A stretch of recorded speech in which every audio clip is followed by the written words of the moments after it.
Good morning, students. Hope you all are fine and doing very well. Today we will start new chapter 13, Mapping My Neighborhood. So, students, take out your EVS book, open page number 73. A new chapter is 13, Mapping My Neighborhood. So, we all are aware about the neighbor. So, who is neighbor? Neighbor कौन होता है? Neighbor are those person who lives nearer to our house. Neighbor कौन होते हैं? जो हमारे घर के पास में, जो हमारे घर के आसपास रहते हैं, उन्हें हम neighbor कहते हैं. So, what is the neighborhood? Neighborhood is like which is located to nearer to our house, जो हमारे घर के पास होता है. It can be a hospital, it can be a school, it can be a grocery shop, it can be a handloom, it can be a bank and whatever. So जो हमारे घर के पास जो locate होता है वह neighborhood होता है. So in this chapter we are going to learn mapping my neighborhood. Neighborhood को कैसे मैप करना है वह हम इस चैप्टर में लर्न करेंगे. So what is about the mapping my neighborhood? So जो हमें किसी के यहाँ अगर जाना होता है तो उस एरिया का एड्रेस हम कैसे मैप करेंगे वह हम इस चैप्टर में लर्न करेंगे. So there are some rules which is landmark, sketch, map and direction. These are 4 basic rules. Using this basic rule we can map our neighborhood. हम हमारे आसपास के एरिया को या हमें कहीं भी जाना है हम उस एरिया को मैप कर सकते हैं. So let's start this chapter. Now Saina is saying something here. My friend Sonia lives in Greater Kailash. मेरी फ्रेंड सोनिया ग्रेटर कैलाश में रहती है. Last week I invited her to my house on Pandara road. Last week मैंने उसको मेरे घर Pandara road पे invite किया था. I gave her my address and told her. तो मैंने उसे एड्रेस दिया और उसे बताया. क्या बताया? Go straight until you reach the greater Kailash flyover. तुम सीधे सीधे चलना जब तक तुम ग्रेटर कैलाश फ्लाईओवर तक नहीं पहुंच जाती हो. From the flyover, turn right and keep looking for a post box. और फ्लाईओवर पहुंच के तुम वहां पे राइट टर्न ले लेना और तुम पोस्ट बॉक्स आएगा उसको आप देखते रहना. My house is right opposite the post box. मेरा घर जस्ट पोस्ट बॉक्स के अपोजिट है. It is painted red and white. और मेरा घर रेड और व्हाइट पेंट किया हुआ है. The landmarks helped Sonia find my house easily. और ये लैंडमार्क सोनिया को घर को इजीली फाइंड करने में हेल्प करते हैं. So this is how we can invite any person. We can help those person using these landmarks, sketch, map or direction. Now let's have a look on this chapter. Landmarks, sketches, maps, signs and symbols help us to locate a place where we have to reach. ये सारी जो चीजें होती हैं वह हमें किसी का घर लोकेट ट्रेस करने में, सर्च करने में या ढूंढने में हमारी हेल्प करता है. Let's have now a brief introduction. So the first is landmark. So what is landmark? Landmarks are reference points or place that help us to locate a place where we have to reach. Landmark एक ऐसा point होता है, एक ऐसा place होता है जिससे हमें जहाँ जाना होता है उसका हमें पता चलता है. For example, what is the location of our school? Our school is located in Mahavir Nagar. But what is the landmark of our school? As we saw, the nearer we have 2 banks, which is PNB Bank and HDFC Bank. Whenever our parents is not available to come to pick up us, जब हमारे parents हमें pick करने के लिए available नहीं होंगे और हमें किसी और को गाइड करना होगा स्कूल से हमें पिक करने के लिए, तो what the landmark we will give him, हम उसे कौन सा लैंडमार्क देंगे.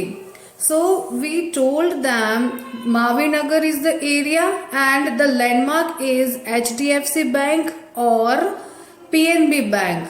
As we see, the HDFC and PNB Bank is located to just near our school. So this is called the landmark. हम उन्हें क्या बताएंगे कि हमारे स्कूल के पास में HDFC बैंक और PNB बैंक है, उसी के पास हमारी स्कूल है. So जो भी हमें पिक करने आने वाले होंगे, they can easily catch our school. A cinema hall, school, market, temple or even a pole are some landmarks which are easily recognizable in any locality or neighborhood. तो वो landmarks क्या हो सकते हैं? एक cinema hall, school, market, temple और even अ पोल. एक bank भी हो सकता है, एक पोस्ट ऑफिस भी हो सकता है, कोई ग्रोसरी शॉप भी हो सकती है.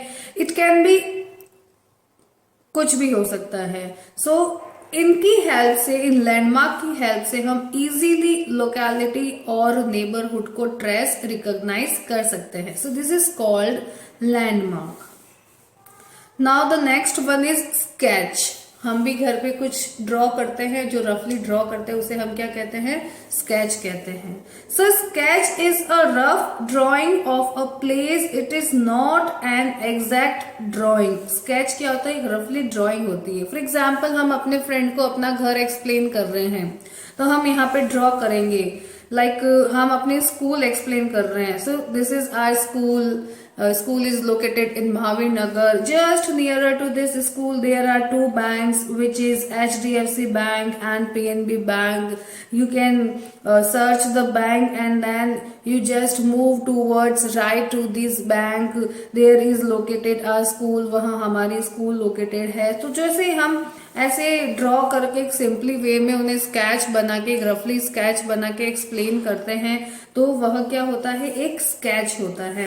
And it is not an exact drawing, और यह एक एग्जैक्ट ड्रॉइंग नहीं होती है. सो this is about the sketch. Next one is direction. We can explain our house location, our school location using directions also. So how many direction we know? As we all are aware that there are 4 direction: east, west, north and south. And from where the direction is located, directions कहाँ पे होती है? Let's have a look. The 4 main directions are east, west, north and south. If we stand facing the rising sun, हम जहाँ खड़े हैं उसके सामने वाले साइड से जहां से सन राइज हो रहा है, वह क्या होता है? वह होता है east is in front of us. जहां से सन राइज होता है और हम उसके अपोजिट साइड में खड़े हैं, तो दैट इज मीन हमारे सामने वाली जो साइड होगी वह ईस्ट होगी. And where we stand and the back side of our body is west, और जो हमारे बॉडी के पीछे वाला जो साइड होगा वह होगा west. So simply we can say जहां से सन राइज होता है वह ईस्ट होता है, और ईस्ट के अपोजिट साइड जो होती है वह वेस्ट होता है.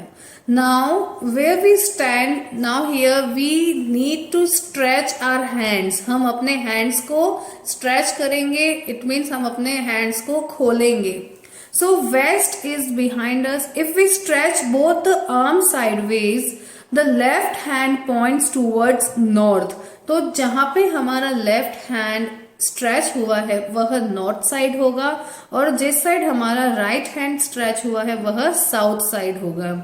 So the side where the sun rises is called east, where the opposite side of east is called west. And where we stand and we stretch our hands, the left side of our arm side is north and the right side of our arm side is south. This is how we can find out all the directions. ऐसे हम directions को find out कर सकते हैं.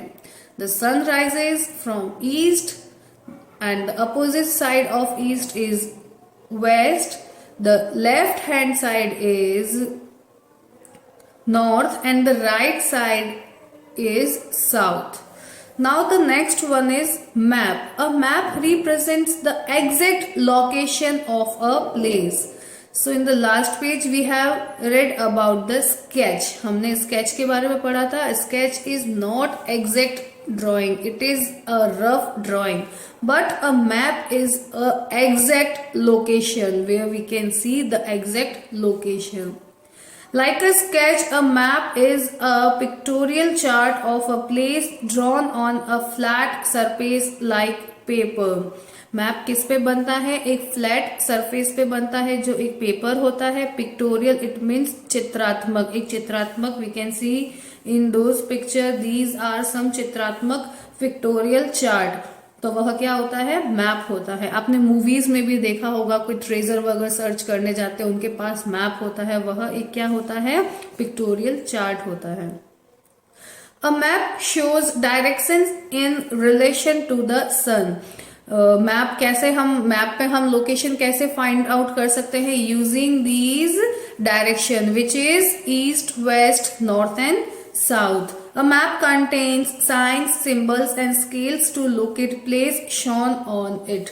Map में क्या क्या होता है? साइंस होते हैं, सिंबल्स होते हैं, स्केल्स होते हैं. Using those location, using those contents we can find out our location. A book of map is called an atlas. अगर एक बुक में मैप्स ही मैप्स होते हैं, जो मैप्स की बुक होती है उसे हम क्या कहते हैं?